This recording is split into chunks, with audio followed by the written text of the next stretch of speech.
Okay.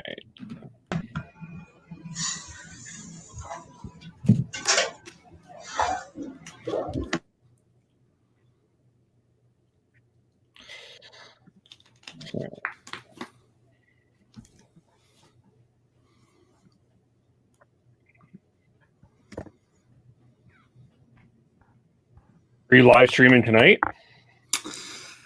I think so.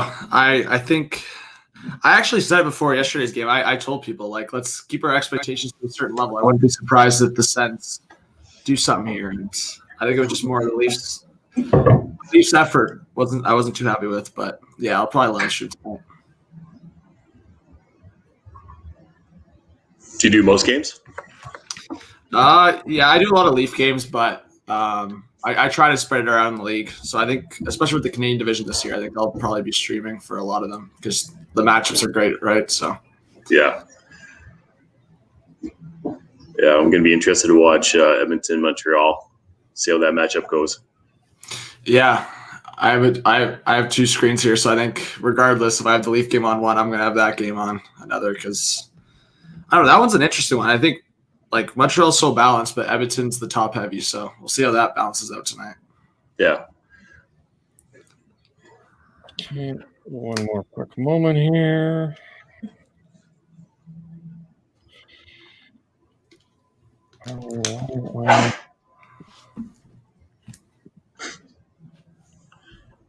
One of both. Okay. You guys can hear me okay, right? Oh, yeah. Yeah, you sound good. Sounds good.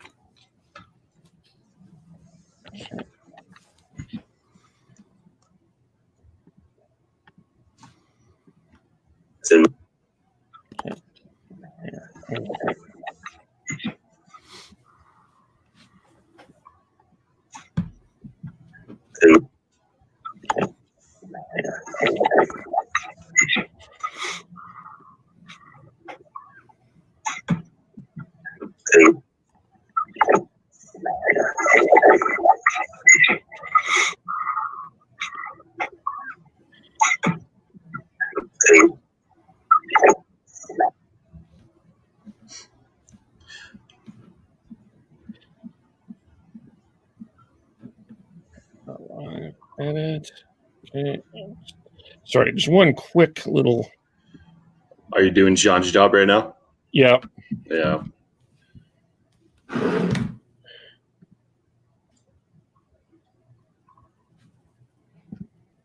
There we are. Okay, we got that. Okay.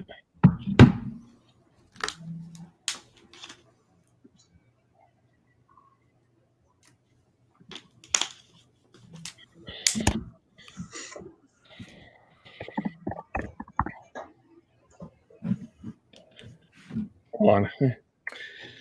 All right, here we go. We are live. We're live.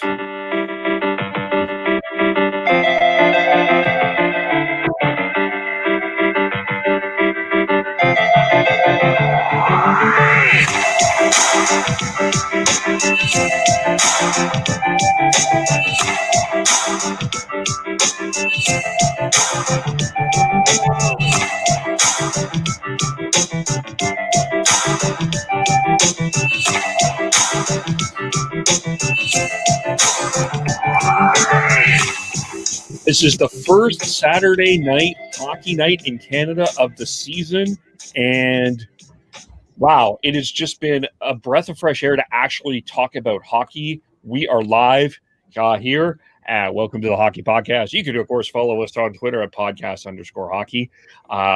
You can watch us on Facebook Live, facebook.com, the Hockey Podcast, youtube.com, the Hockey Podcast. And as well as you can subscribe on wherever you get your fine podcasts, wherever they are sold. And Devin is here. Hello, Devin. Hey, Kev. How's it going, man? Good, good. How does it feel not doing a podcast with Sean? Breath of fresh air. A breath of fresh air? Yeah.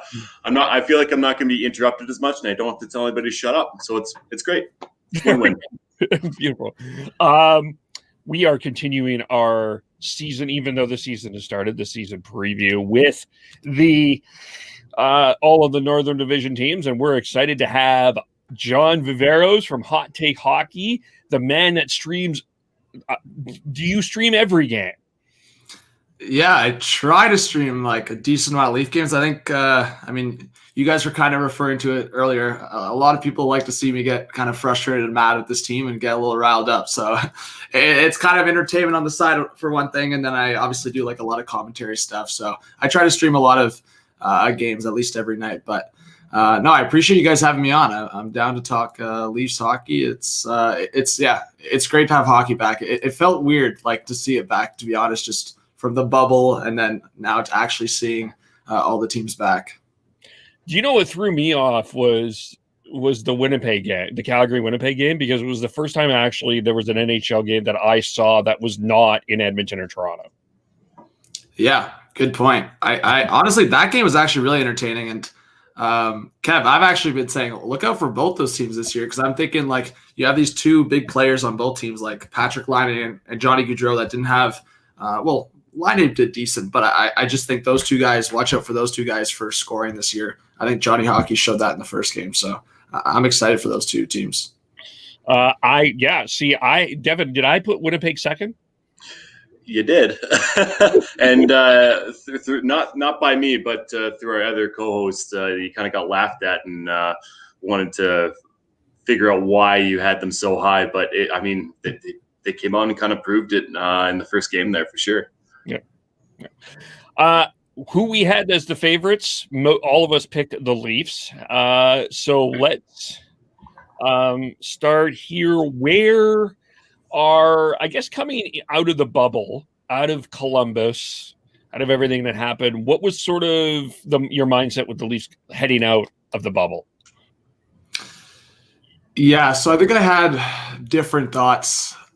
I think a lot changed, and Devin can probably speak to this. It's just kind of how you are as a Leaf fan. You're very, like, you want to kind of temper your expectations because certain things can happen at like any given moment. Like we had a game 4 where the Leafs were down 3-0, where I'm sure any fan is watching that game going, okay, Nylander, let's trade this guy. Let's make this trade. Like a bunch of stuff needs to happen. Like there's no way you came into the bubble losing in 4 games.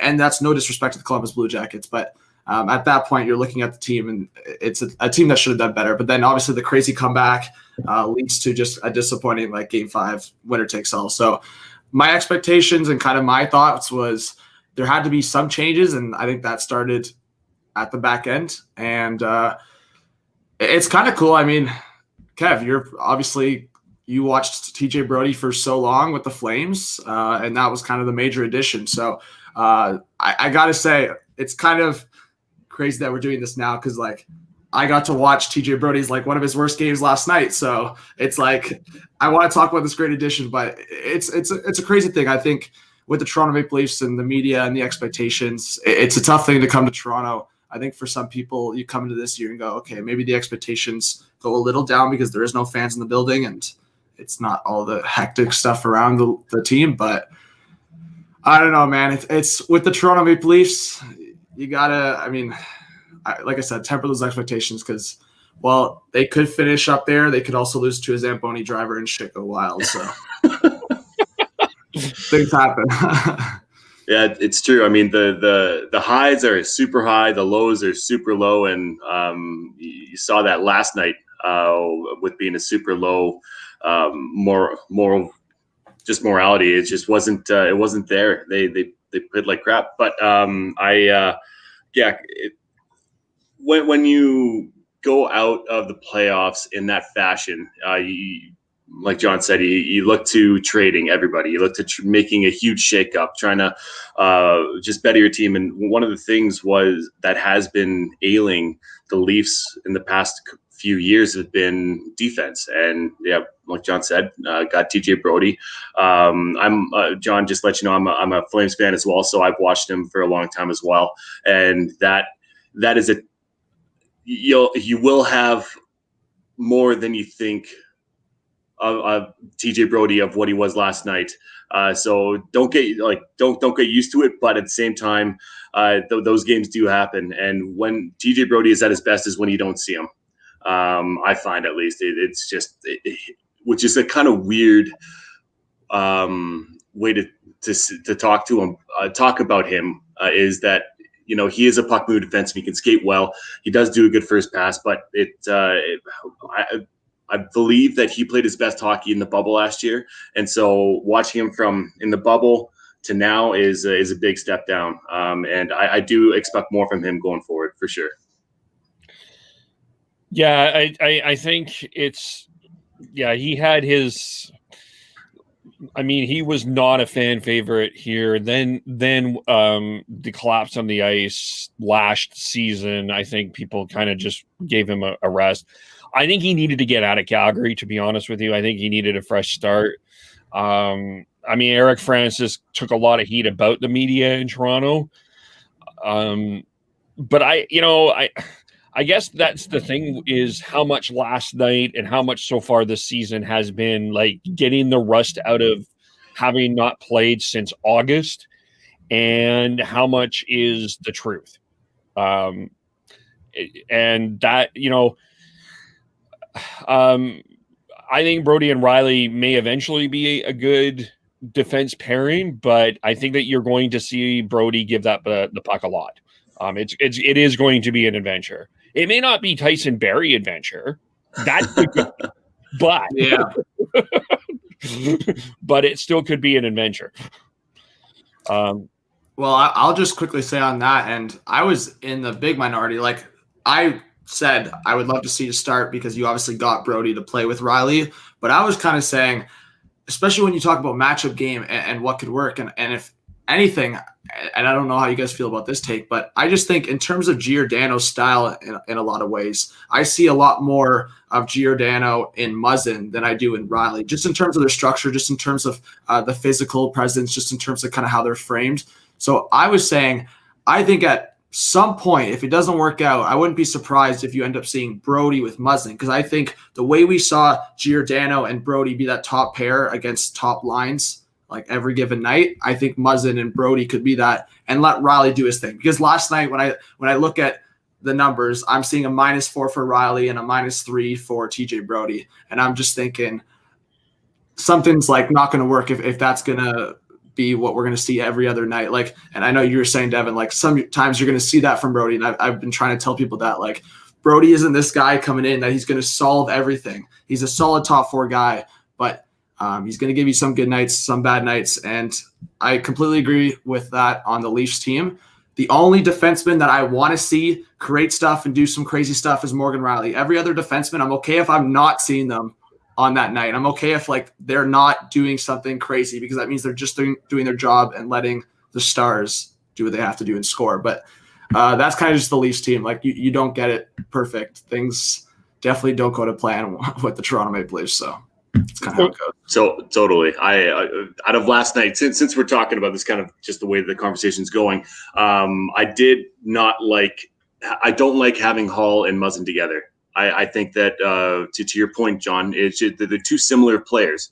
To have, in my mind, to have the perfect pairing, you need to have an offensive defenseman with a defensive mind defenseman, or something along those lines that are similar. And I feel like Muzzin and Hall are too similar in that sense. And you saw Hall jump into the rush, which was fantastic, but he had that 2-on-1 rush. He doesn't know what to do with it. Exactly. He waited, and then he turned around and just waited for everybody to catch up. But if you have kind of that proper mix on the defense there, I think that'll be better. So having Hall with Morgan Riley, having Muzzin with TJ Brody, I think that'd be perfect. And then I personally think that I wasn't happy with Bogosian. I think that he needs to come out, and I think they need to give Sandin a little bit more leash, and give Dermott a little bit more leash, because I believe Keefe said before the season started that he wanted to see more defensive structure and growth with Dermott's game. And I understand you want to kind of mold him into a two-way defenseman, but I think that he is better when he's just, okay, do your thing. instead of being on the third pairing or as a third pairing defenseman, especially with Bogosian, who's just an anchor back there. So I that's my ideal lines as of right now after 2 games for the defensive pairings. Yeah, I completely agree with you. So who did you have with Riley? I had Hall with Riley. Yeah, that would make sense to me. And you kind of need to insulate Brody a little bit too. You're not going to be playing him 20. Well, I mean, I don't think you want to play him in number 1 minutes. I don't think he's a top 2. I think he's a top 4 ultimately too. Freddy Andersen. There was talk last night if he's probably going to come back. But where are you in terms of North Division goaltenders? Where do we rank Freddy Andersen?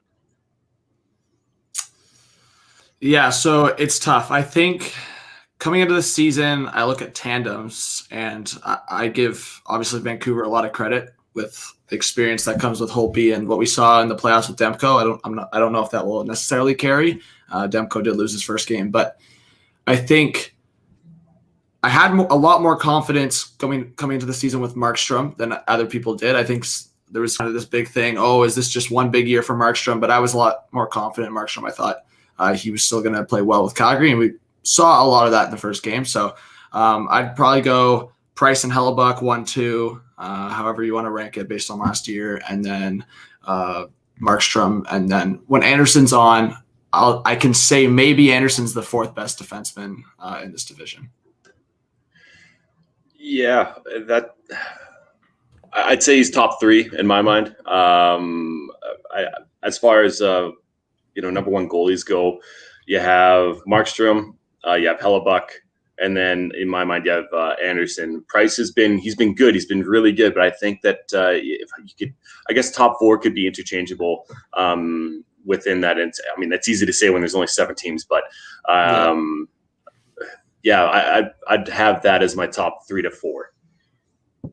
Do you? Yeah, top 3 to 4. How have you felt? I'll ask both of you. How have you felt he played so far? I mean, numbers wise, it looks pretty bad, but I think there's more to the story. Like it is frustrating. Like I think there's other big worries with this team that like one we can talk about, like, or we can go into, like the fact that Tavares played 10 less minutes than Marner. That's a huge problem on a different sense. But for the goaltending, everyone wants to look at the fact that, again, I don't know the specific shots. I think it might have been 24, 23, 25 shots for the Sens, and he's allowing 5 goals. So numbers-wise, like, you can crap on Andersen all you want, but there's more to that story. And, like, it does go back to, like, Brody a little bit. I think Brody played very poor. Like, 2 of the goals were specifically giveaways from him and poor plays from him. And, I mean, Andersen was playing good. And towards the third period, anyone that watched, like, when they were down by 2 goals, Andersen makes 2 or 3 big saves that keeps them within 2. Well, I don't think Andersen played great, and you can look at 1 or 2 goals that he probably could have had back. When we're talking about 2 tips, a giveaway at the side of the net, like, I don't think he played as bad as people are saying. And in the bubble, Andersen played great. Like, he was playing at the top of his game, and unfortunately for Toronto, they were playing against Korpisalo, who was out of his mind. Like, Korpisalo in the playoffs, I was just like, of course the Leafs are going to play a hockey league like this, but Andersen was no slouch. Andersen was playing really well in the playoffs. And I mean, that's why 2 or 3 of the games we saw like 1 or 2-0, like right up until the end of the second period. So I think when Andersen's on, Kev, like he is, for me, easily a top 10 goalie in the league when he's on. But when it's not Freddy Andersen, Leaf fans hate him. And you saw it last night. Twitter was just ripping him to shreds. And honestly, I'm not about that. I don't think Andersen had his like the best game, but like just going based on the numbers and not telling the whole story of actually what happened, just blaming him for what went down. It's just kind of low. And I mean, Devin, I'm sure you've seen it a lot with Leaf fans over the years. We finally get a goalie, but they just want to blame Freddy Andersen because we saw J.S. Shigear, James Reimer, Michael Tellquist, Michael Gerber. We saw a bunch of random goalies for the Leafs over the years. So the monster. The monster. We can name so many. Yeah, it is unfair. There's definitely more to the story. You have it's also the defensive structure in front. There were so many scrambles in front, and Freddie was flopping, yes, but I feel like in my mind, he feels like he has to do that to make up for the defensive gaffes that, because like at one point I remember there was three red shirts in front of him as there was a scramble, and where the hell were the defense? Like that was unbelievable to watch how the defensive structure just breaks down. Once one thing goes wrong, it snowballs. They don't know how to recover half the time. No, exactly, and it's so frustrating to watch that. And every year you think, okay, it's going to get better, but it hasn't. And I mean, once again, it's been 2 games. They have had no exhibition games to get ready. I believe that the Leafs will get better in front of Andersen, but it's not Andersen's fault.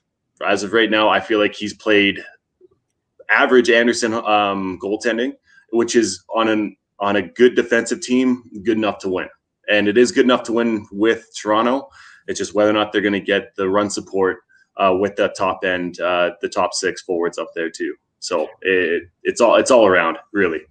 I think that with goaltending too, I think that this is the one position that is going to take longer than everybody else to get up to speed. You kind of saw that a little bit. Markstrom was pretty good against Winnipeg, but like that dude needs to stay in a net. Just he does not need to move. Like he made a great save, but come on, yeah, it's gonna take a while too. So yeah, and Jack Campbell will start tonight. So yeah. Well, we also have to take into account that, and I'm sure both of you have seen this, and it's been the last 3 years of it. Anderson's usually pretty slow to get going in October. Like he's not an October goalie. We've seen it like many times in the first 2 to 3 weeks. Anderson's not himself in October.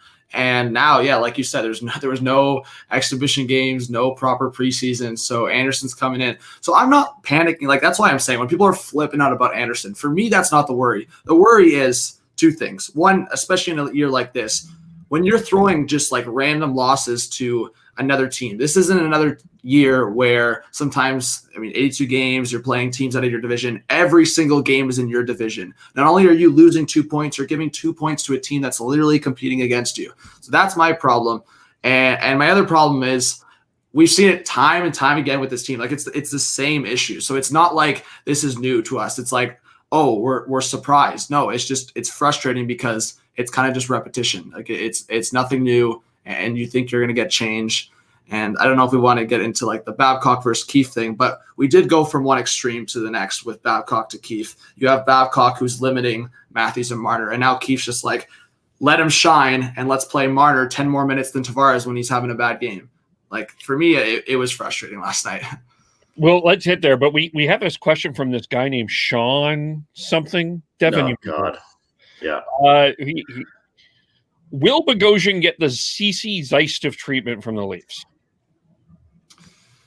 I guess in what way? Yeah, after game 1, I think it definitely was okay. Are we going to go in this direction when he got 2 penalties?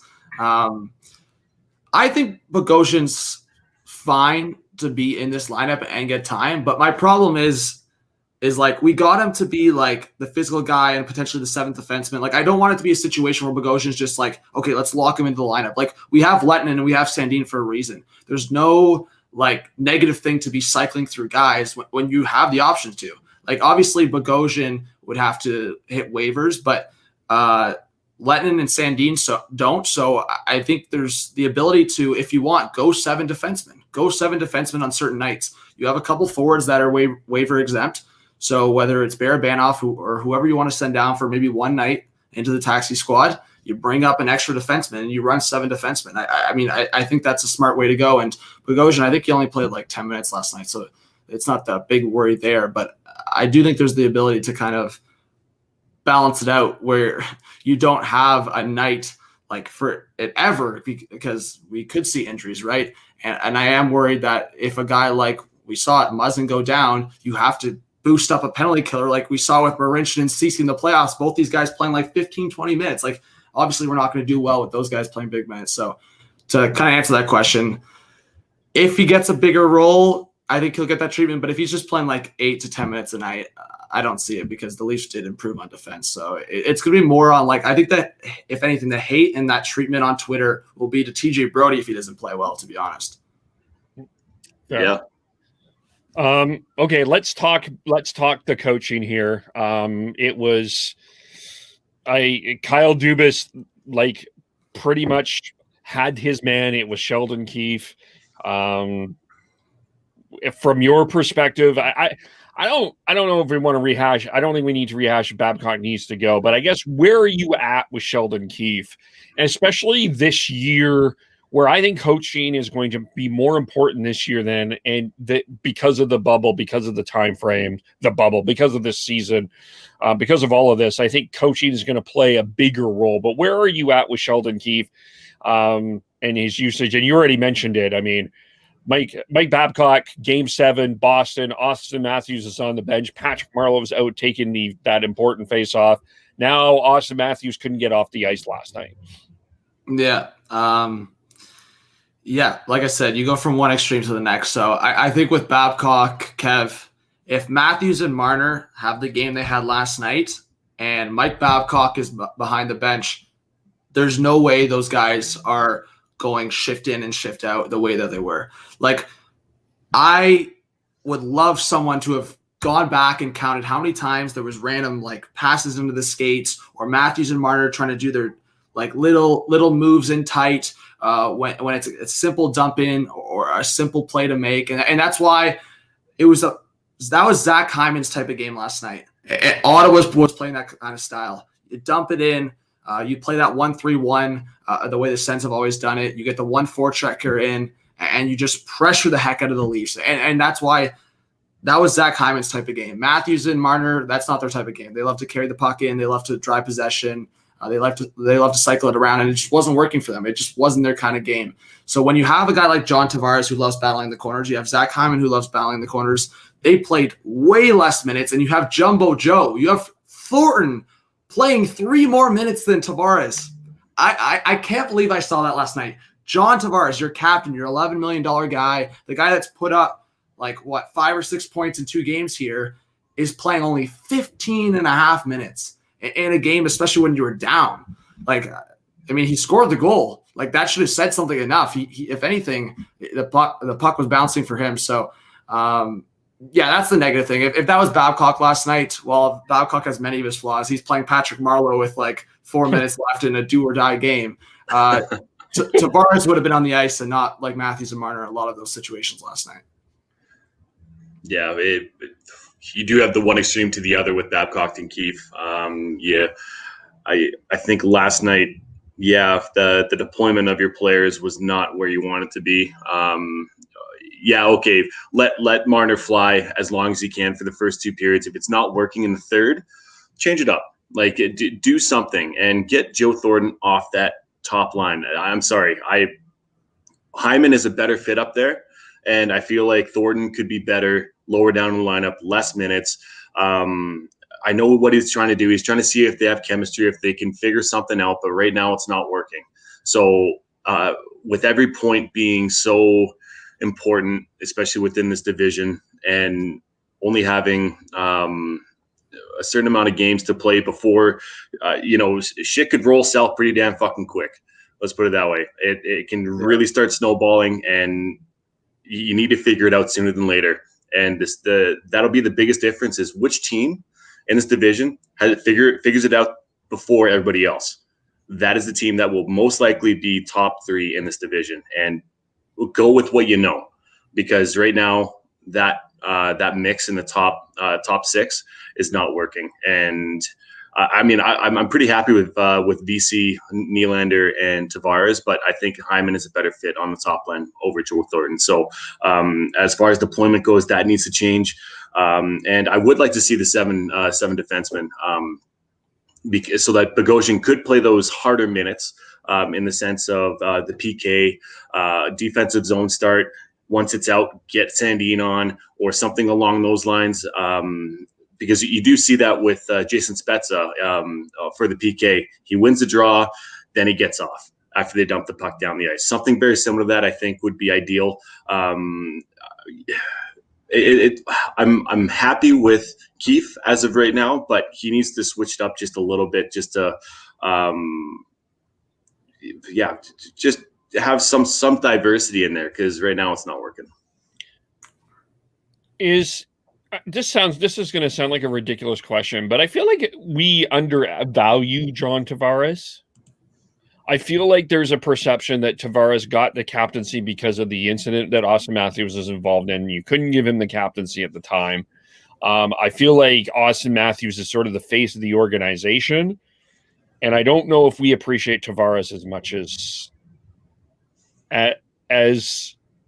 he should, because I've always liked him. I don't know if I would pay that much for him, but that's an entirely different story. But I think he brings a level of maturity on the Leafs that they didn't have with Matthews. And I do agree with you. He should have played more. And I really, him and Nylander too. William Nylander is not like, he was really good against Montreal. That was also baffling to me, because it feels like Tavares and Nylander were certainly more on than Matthews and Marner the first 2 games. But I don't feel like, William Nylander gets a lot of notoriety because, everybody thinks that he's going to be traded. Matthews, we talk about a lot because, he's one of the faces of the franchise. Marner gets a lot of love too, but I don't think we appreciate Tavares as much. I think I appreciate Tavares, Kev. I actually think I'm in the minority for that, and it's disappointing, to be honest. I think the disrespect that goes towards Tavares, I see some Leaf fans going, oh man, trade this guy. Like, this is the biggest mistake of a contract. Like why do we have to do it? It ruined our structure of our team. And I get it. I get the takes. I understand. But for so many years, and I think Leaf fans, and it goes back to the Andersen thing too, a lot of Leaf fans, I don't know if it's because you haven't been a fan for that long or you just forget, but there was a time many, many years when the Leafs didn't have a number 1 centerman, didn't have guys up the middle, and didn't have a goalie. And now everyone wants to throw disrespect towards Andersen, throw disrespect towards Tavares, and they forget the times when we didn't have the luxury up the middle, we didn't have the luxury in net. And I think that's the most disappointing thing. I think these first 2 games, and people are going to take it for granted, how well John Tavares has played, I would say 80% of the time. I would say there was some points against Montreal where I was really disappointed in a couple of his giveaways. And obviously when Josh Anderson flies around him on a goal, that's not something you want to see. But in a game last night, Tavares was kind of a positive presence. And that's why it shocks me his ice time, because you look at Tavares' game versus Matthews and Marner's game last night, and it just for me, I don't know if Keefe's watching different hockey. Like, that ice time just shouldn't have happened. But no, I agree. I don't know how you feel about this, Devin. I was actually, in a different sense, I actually wanted Morgan Rielly to be captain. I love Rielly, and I think in a different sense, Tavares is a great leader, but he just stepped onto the scene. Rielly's been the guy that's seen the pain, seen it through with this team. And I think Rielly actually has the great presence in the locker room. I understand a lot of people were on the boat for Matthews for captain, but I don't know. I never really saw Matthews as the captain material the way some other guys are. That's just my opinion, but I would love to hear what you guys think on that side of things. Starting off with Tavares, I think, it's more so, okay, think about the league. Think about those players, the Tavares and the Andersen. What happens if we don't have them? It's a scary picture, because in my mind, Andersen is a top 10 goalie in this league, and even the top 7. And without him, we'd be completely and utterly lost. As far as Tavares goes, I think there was criticism for him coming in. High praise, yes. Obviously, number 1 draft pick, stay with the Islanders forever. But just couldn't get it done. And I think that was the bit of the criticism coming in, is that he couldn't get it done in the island.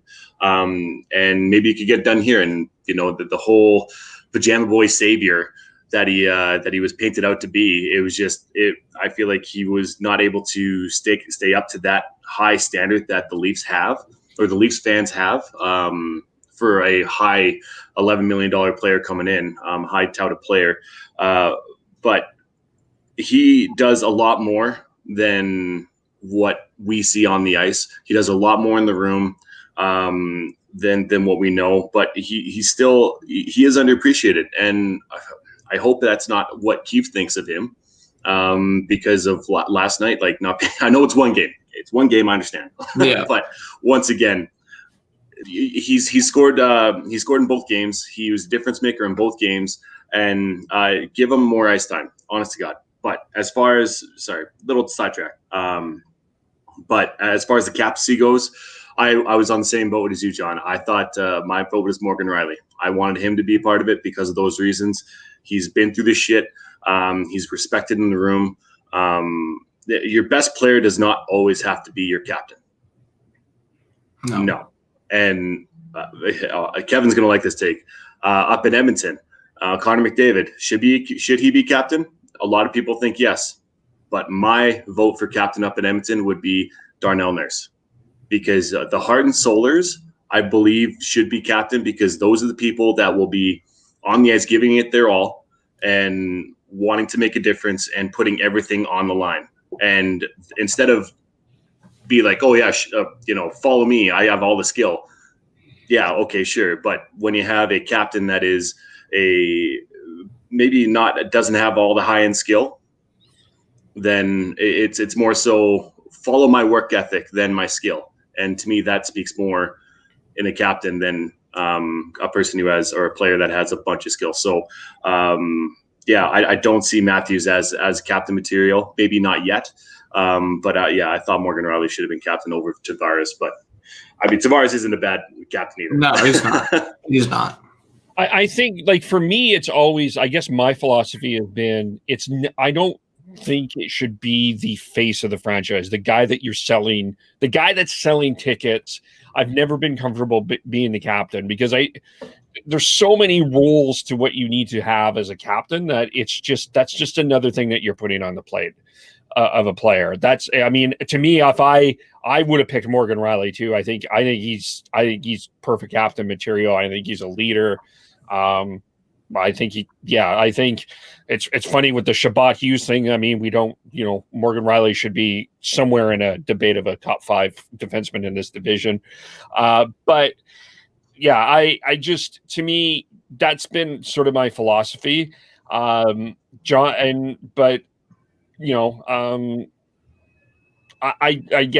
Tavares, he's a really talented guy. I think him and Nylander have some great chemistry there. And I think in terms of the top 6, they're fine in terms of talent. It's within structure and timing and all of that. I guess this transitions to, and you talked about it already, Joe Thornton.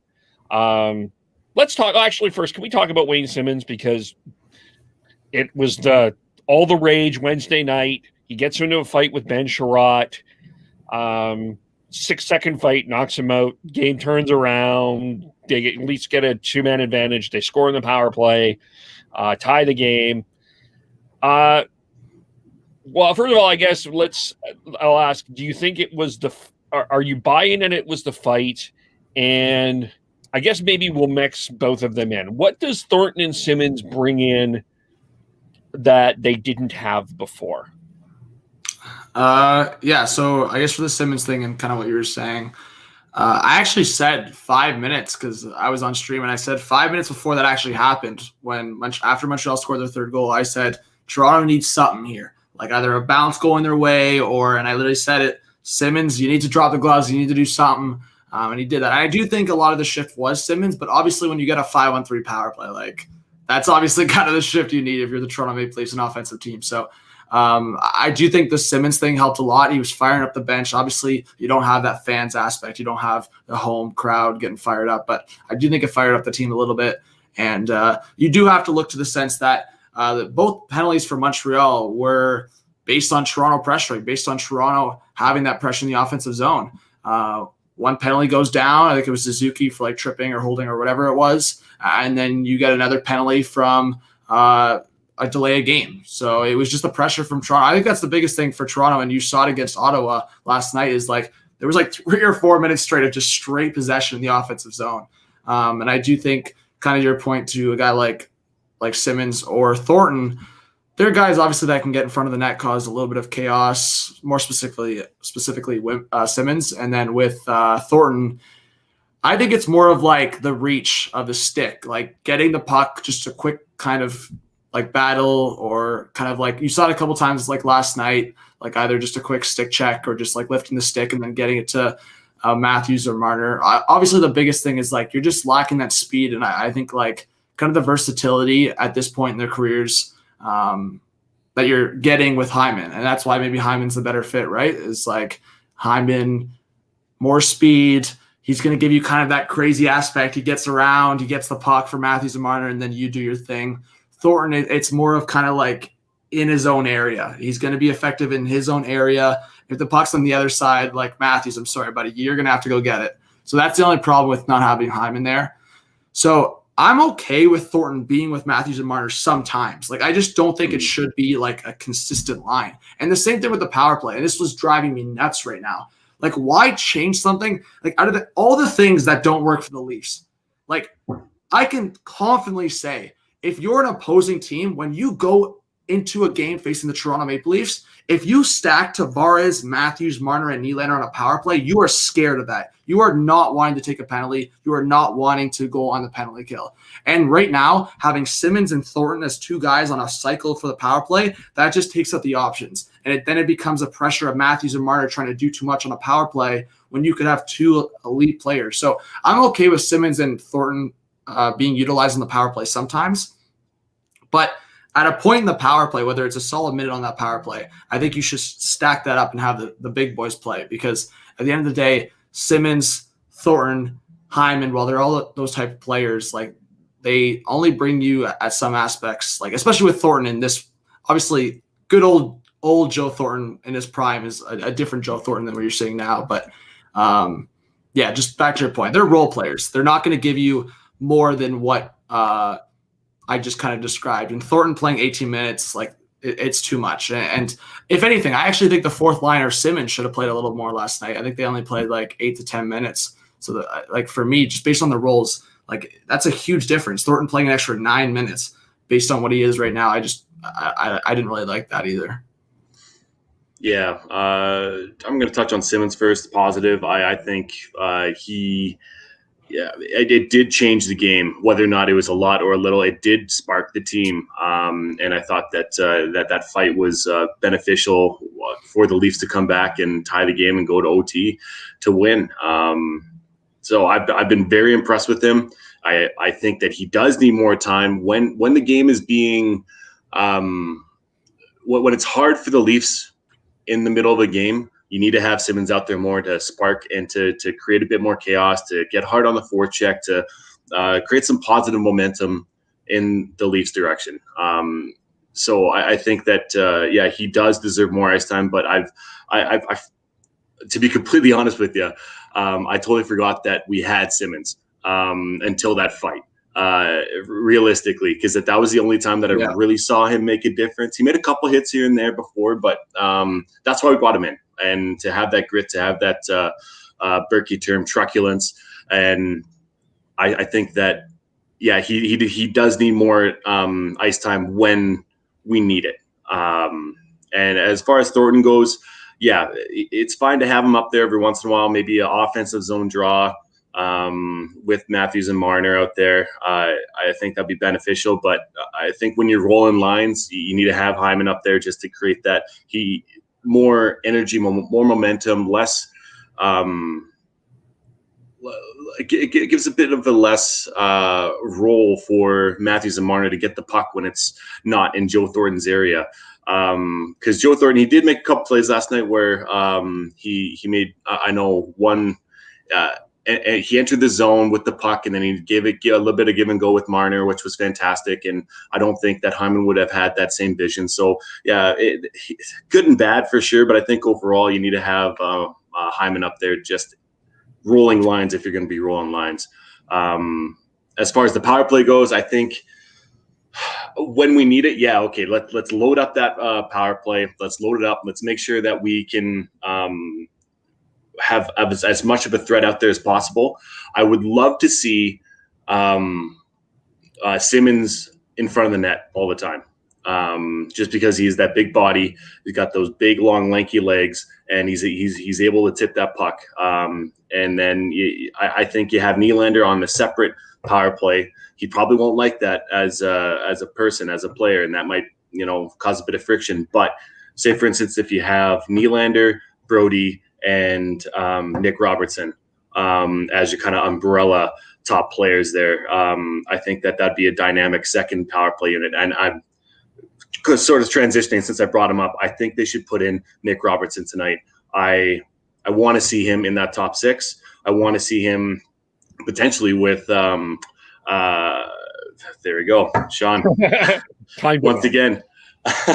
I would love to see him on that second line with Tavares and Nylander, and for them just to distribute that puck to him and let him shoot from fucking everywhere.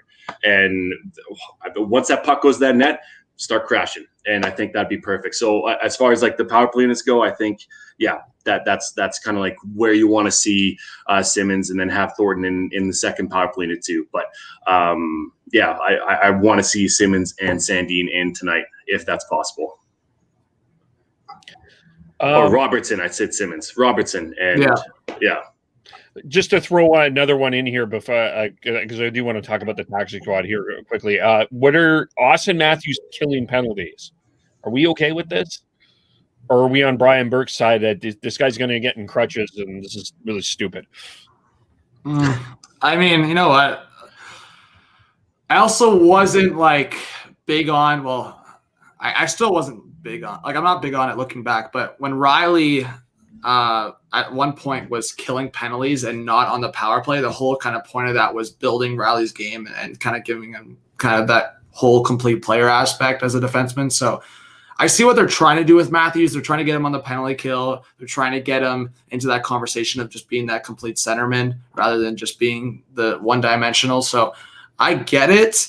I do think based on Matthews' face-off, he was the better face-off guy. I think he was like 55% last year, so he was good on the face-off. So I don't mind him on the face-offs and penalty kill, maybe something quick, but no, like I think – and that's where I'm surprised again, going back to the ice time with Tavares. He should have got more ice time with the penalty kills. Like I think Tavares is fine on the face-offs. There's no need for Matthews if you have Tavares. So I'm not like fully against it because of like the aspect of building the player, but I don't think it should be absolutely like a consistent thing now. Yeah, you can definitely have two. You have the two aspects here. You have the one where it's like, okay, how about he focus on scoring goals, than killing penalties, or you make him a complete player. As of right now, okay, sure, put him on the PK, see how he does for let's say the next 15 to 20 games. If you don't like it, change it and let him focus on scoring goals. Because knowing him, the fact that he didn't score in his first game this season, because he's done that every other season, that is in his head. The fact he didn't score last night, that is in his head. And you can see the frustration at the end of Montreal. He's cross-checked, I think it was Sherrod, broke his stick. And you could tell that he was pissed off last game. He was finishing his checks, which he does every once in a while, but you could tell there's more purpose behind those body checks.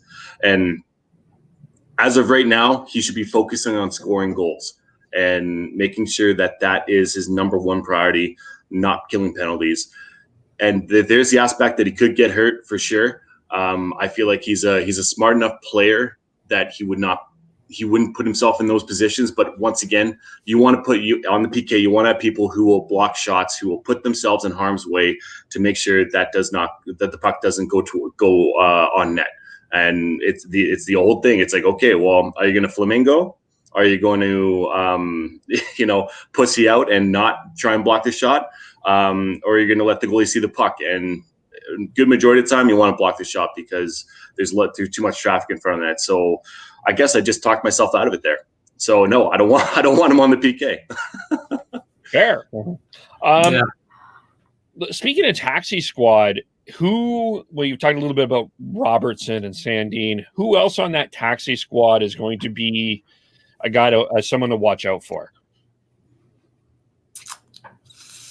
I mean, I would say outside of Robertson, I know we kind of talked about it. And you said it's like Sandin's the guy for me. I mean, like I just think it's about time. Like I know we've been kind of waiting for Liljegren, so it's like when is Liljegren finally going to pan out or Liljegren become something? But Sandin's already very mature. I mean, I was actually, you know what, great that we've seen opportunities given to Dermott. He hasn't necessarily like stepped up in certain areas, but maybe last night he was too sheltered.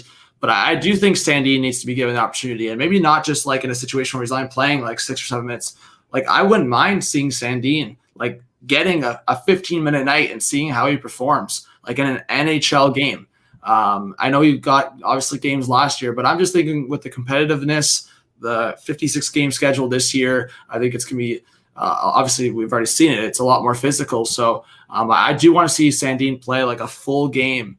And even I think Brody's fine on the second power play unit, but if Sandin's in the picture, I wouldn't mind Sandin on the second power play unit and see how he does. So I think Robertson and Sandin are the obvious ones. Outside of that, I think Boyd had a good training camp. So in a different sense, I wouldn't mind seeing Boyd maybe like over like Barabanov, for example. But like, yeah, if you have Robertson in there, then Barabanov's out. Like I think VC played fine enough, but I don't know.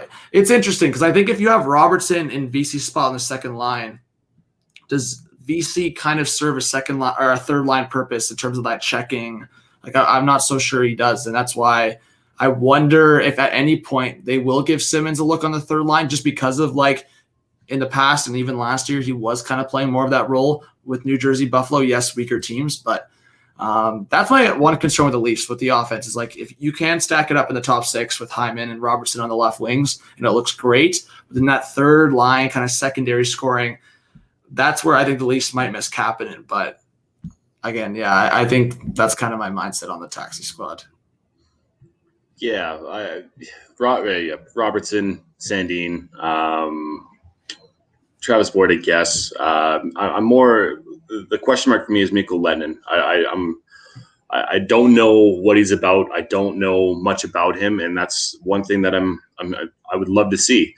But once again, with everything being so tight, how much lease does he get? How much time does he have to figure out, the little kinks of the NHL game, North American game, and that's kind of my question.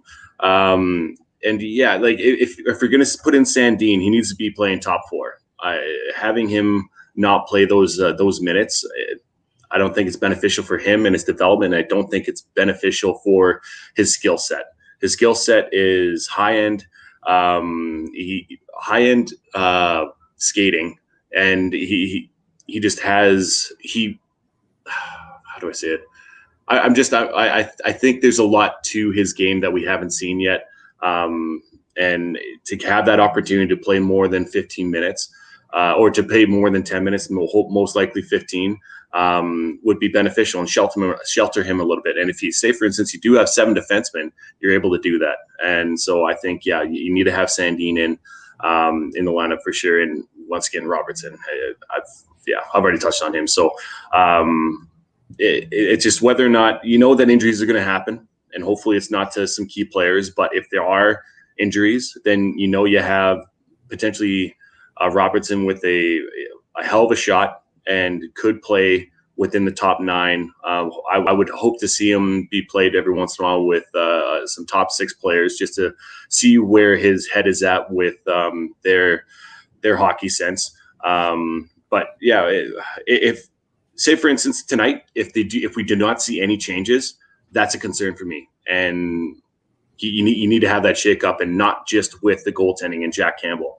So that needs to happen today. Yeah, Robertson. I agree. Top six for sure. I wouldn't be like, maybe a hot take, but I wouldn't be surprised if Nick Robertson by the end of the season is a regular top 6. Like I do see the guy has that kind of talent. But we'll see there. Sandin is sort of the Valimaki in a sense. Like you want to play him you don't want him sheltered at 6 minutes. You want this guy to be used as much as possible if you're going to play him. It's no use having him 6 minutes a night. Where is Timothy Liljegren in all of this? What's happened here? Devin mentioned earlier on another podcast he's kind of become Oli Juolevi in a sense. Is that fair? Where is he? Yeah, I'd say that's pretty fair. I mean, I've always kind of been a big advocate. Like, I grew up a defenseman. I like analyzing and watching defensemen.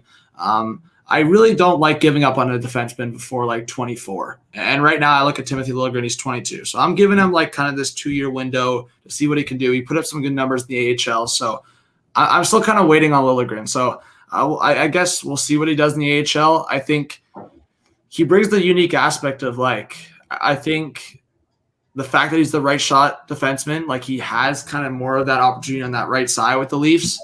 So that's the interesting aspect. But yeah, it's just weird because Sandin's the left shot guy, and like I think at least over a year younger for sure, like almost 2 years. So it brings a different aspect because like he's the left shot defenseman, but it seems like he's obviously more mature and more ready. So it just kind of depends. But I haven't given up on Liljegren yet, and I think Juolevi would be kind of, I'd say, a fair enough comparison. I think they're about the same age, right? Juolevi's a year older, maybe. Yeah, Liljegren's turning 22 this year. He's still 21, just for being factually correct. But I think that you said it best. He's 21 years old. When are defensemen in their prime? Between 25 to 28 usually is when they're in their prime, if not after, let's say all the way to 30, depending on who they are. So I believe he will be an NHL defenseman. Don't quite know his ceiling just yet, but you could see it being a top, like at most the fourth depth defenseman.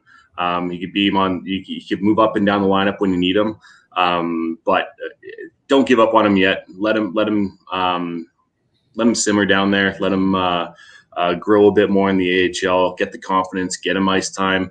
And you know what? If, for instance, you want to throw him in with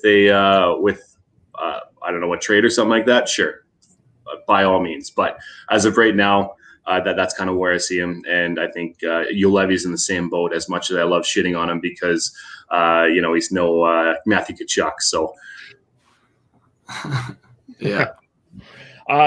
The one last thing for me, other than expectation, Kyle Dubas, what are your thoughts? Yeah, I've always been a fan of Dubas. I get it, the whole like he hasn't built the team right, and I do wish like this process of kind of getting the Champlain going and getting this whole complete team going. I wish obviously it's been sped up a little bit. It has been very slow, and it's been very kind of like, okay, we lost to Boston, like, okay, let's not change too much, but like let's change this. Okay, another loss to Boston. Okay, let's shift it a little bit. And then I lost to Columbus. Okay, TJ Brody now. So it's just a matter of like, are they making enough changes? And that's a concern for me because at the end of the day, we could be sitting here like a year from now and be saying, oh, we brought in this defenseman. Is it changing? Like it's weird to say, but I do think like Dubas is probably on his last.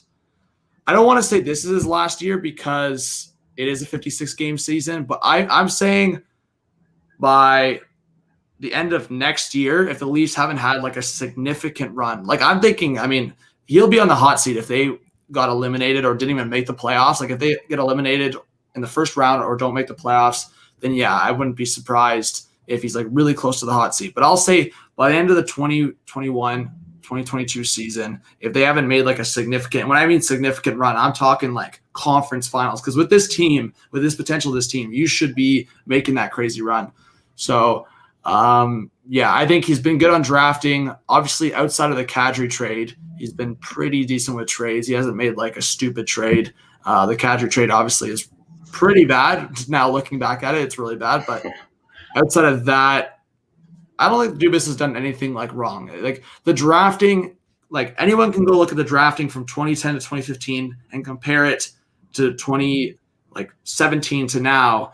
Significantly better. Like it's night and day. Like we got basically no one out of like those straight 5 years of drafting. We got like 2 or 3 roster players. And in the last 3 years, like when you're getting a guy like Nick Robertson in the second round, like that says something. So Dubas has significantly improved the scouting staff, the drafting, and the trades have been all right. Again, the Kadri trade, but the whole question's been building the actual roster that's on the ice. So, I'm still questioning it. And I do think looking at it right now, and that's why I'm saying maybe Justin Hall could be a fit with Riley, that extra defenseman into that top four. And that's actually why I wanted a guy like Chris Tanev. I wanted a guy like Chris Tanev to play with Riley because I thought that would have been the best fit ever. But obviously that didn't happen. But yeah, I do think maybe the Leafs need that 1 or 2 piece, maybe a third line center, because I like Kerfoot a lot, but I would love like a Boone Jenner, that kind of centerman, or a Yanni Gord, a guy that gets under your skin as your third line center. But I guess we can't have everything perfect, so it is a process. But yeah, to answer your question with Dubas, I think there's a 1 or 2 year window here to get something done with it, or he could be gone. Well, just before Devin, you jump in, I was just, when you're talking, John, I don't remember, you're right, 10 to 15. I don't remember the Leafs talking about it. Like, there's always been Leafs talk, but we never talked about a prospect coming up, like Nick Robertson. There hasn't been that, like, oh, hey, what about Rasmus Sandin, right? That never happened in the early 2010s. No, not at all. I see, and maybe the reason why this comparison sticks out so much is because they're my two favorite teams, but Calgary and Toronto, I think, are very similar. They have this core that they've tried for a long time, high in core, and they've been talking for the past couple of years that it's something needs to change, something needs to go. Nylander needs to be traded. Johnny Gaudreau needs to get traded. Sean Monahan, or whoever on the Leafs. It seems like that's been the narrative, but I've always been a guy to trust the process. Not every game you're going to do well, but you can take little things here and there out of it, like every game, every year, that is progressing in the right direction. And I'm with John. If things don't change on with the on ice product within the next 2 years, then yes, Kyle Dubas is on the hot seat for sure. But once again, what's the market? Who are we going to trade? Nylander for is going to be, who knows? There's all these rumors about Carolina potentially getting Pesci or someone along those lines. It's just, I think that he's done enough as of right now to keep his job. But it's up to the players on the ice. And yes, it's about roster construction, but I think that the players need to be held accountable, and I'm sure they know that Dubas is doing things a bit different than what a normal GM or what a typical GM would do and has done. And they need to understand, like, look, I'm putting my job on the line for you guys to get you paid so that we can win Stanley Cups in a different way and shut up everybody else who is a Leaf hater or a Dubas hater. And it's kind of like that kind of relationship. So, but once again, it's about the process. It needs to be, they need to take steps to show that this is the right thing to do. But yeah, if it doesn't happen in the next 2 years, then sorry, Dubas, you're gone, bud. So, John, we all picked Toronto in first. I don't think Devin corrected me wrong. Nobody said that this would be a blowout, though. This is going to be a tough battle for first. It'll be a tough battle for first, but everybody said that Toronto does have that edge up just a half a step, just because of once again who's on the team. But hopefully they can show that they are and they do have that half a step up on the majority of the teams. So where are you at, John? Is it Toronto, and who is that team that you think? Yeah, kind of go through the North. How are you feeling about the North Division overall?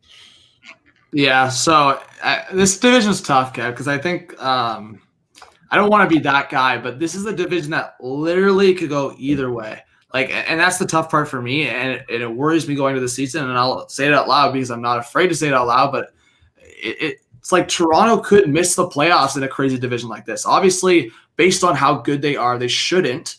But in the division they are, this is the only division where I could see Toronto getting an upset like this and missing, because this is just all, and we saw it with Ottawa, it's just all Canadian matchups. Anything can happen. It's competitive in and every night, in and out. And I think with some of these teams, there are question marks. I did say that Winnipeg, we were either going to get, it was just a matter of like what Hellbuck we're getting and like if he can hold that, I would say, well below average defense.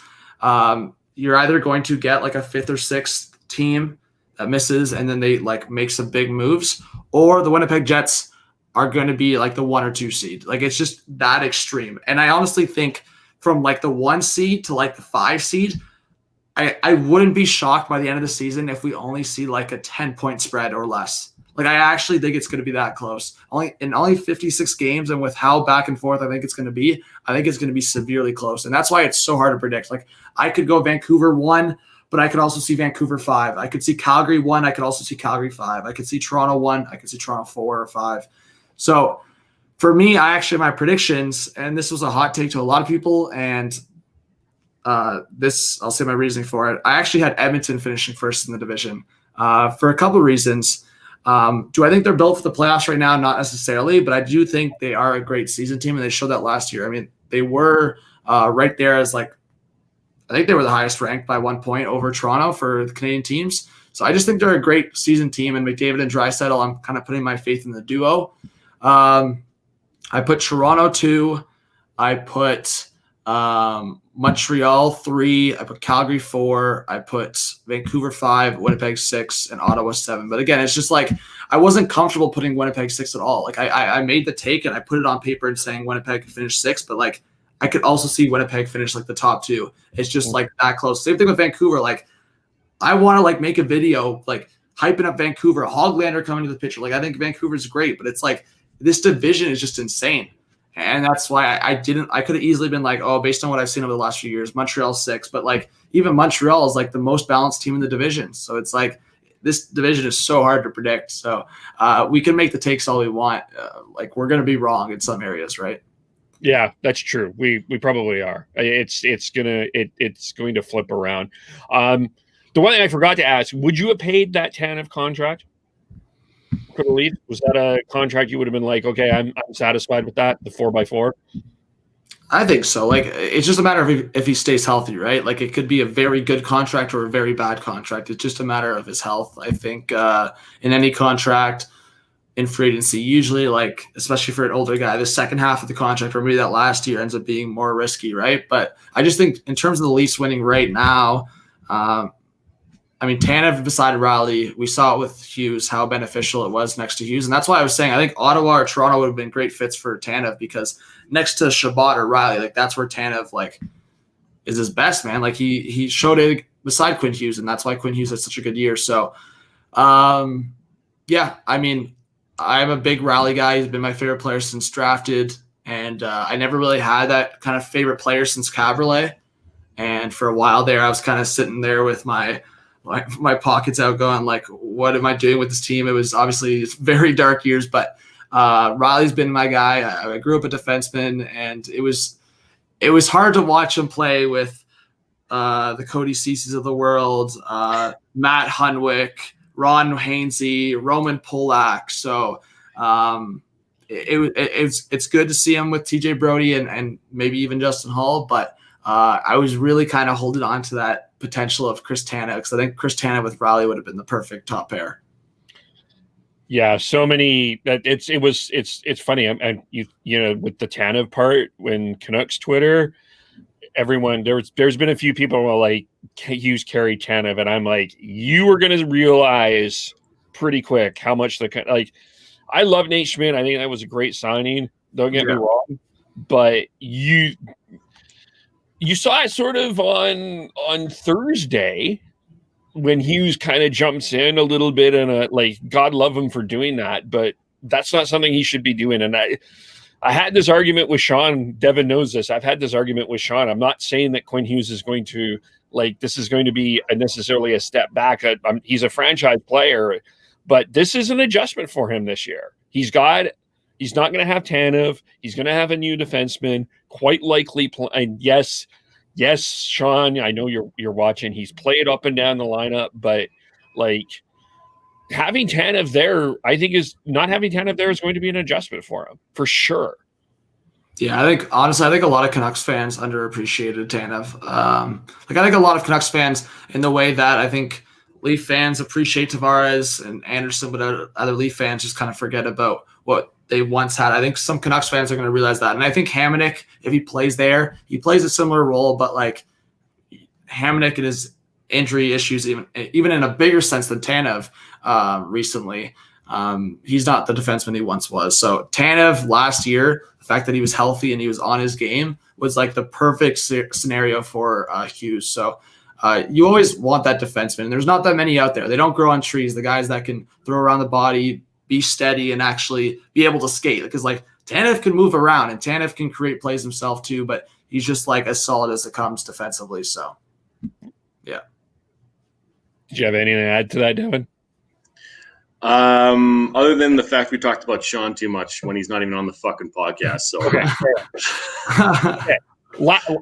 okay. We have to bring this up. Yes. Considering we have, and you grew up a defenseman, we have acknowledged that the two best defensemen in this division are Thomas Chabot or Quinn Hughes. Who's better? As of right now, I want to preface this. As of right now, not potential. As of right now, who is better? Damn, that's tough. I don't know. Here's what I'll say. I'll say this. I've watched Chabot a lot closely, and I do like Chabot a lot, but the guy cannot play defense sometimes, like at all. And I have seen some defensive tendencies from Quinn Hughes. I don't know. To be honest, maybe it's my bias towards Riley. I think when they were ranking the top 5 guys, I don't think Riley got enough respect. I think Riley's like right there in this conversation. So yeah, I don't know. It's tough because I have that potential in the back of my mind. I obviously go Quinn Hughes right away, but I do think Chabot has been in a tough situation with Ottawa for the last few years. I don't know. I think I have to go Quinn Hughes though. Still, I know Chabot's obviously more mature offensively, but I have to go Quinn Hughes just because he's so good. Quinn Hughes is so good. So I don't know. I know, Devin, you were probably saying Chabot, I think, from your reaction there. Yes. Yeah. I've said this on multiple different podcasts. The way that Chabot has been utilized in Ottawa, how shitty the team has been. I think Chabot is better.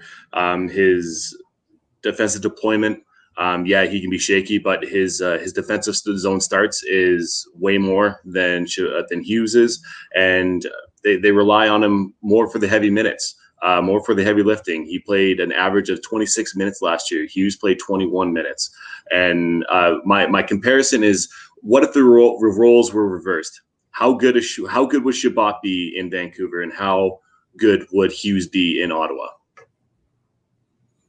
Yeah, I guess, it's just you're kind of comparing, I guess. It's tough to compare a guy that's like now, I'm not saying Chabot's like fully in his prime, but he's like getting closer there. Like Hughes is decently younger. So it is tough. Like, that's why I'm saying if I'm going right now, who's more mature, it's just a tough question to answer because the other question I didn't like that was going around Twitter for a while was like, who's better, like Matthews or Draisaitl?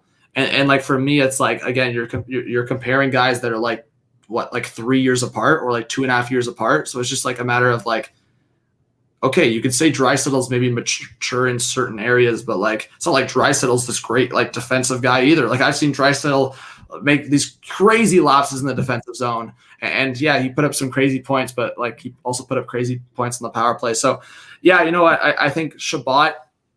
It's really tough to say because we haven't seen. If Chabot was in Vancouver, I'd probably be saying right now, oh, Chabot is like a top 5 or top 10 defenseman in the league, like all these things. It's just hard. It's so circumstantial, right? So I do love Chabot. I love Chabot, but I guess I just kind of go off of what I see. So, but I do agree with you. If Chabot was on a better team, I think he'd be recognized more. That question is really tough for me, but I think a lot of people would say Quinn Hughes easily just based on what they see and making it kind of easy for themselves. But no, I think that's a fair point. I think Chabot, you can make the argument that he's better because he's more mature right now, and he does carry a lot more of a load in Ottawa for sure. Okay, so we have this. Tanev was amazing. Kevin knows how much I love him. He's Kevin's worst take other than Winnipeg. Just stop. I'm gonna block you. No, Kev, I'll defend. I think I wouldn't be surprised if Winnipeg finishes second again. Like that, the division. This is the toughest division to predict. Anything can happen. I wouldn't be surprised if we saw like those three Western teams: Edmonton, Calgary, like Vancouver, top three, and then like who knows? I don't know, man. You could throw a bunch of takes.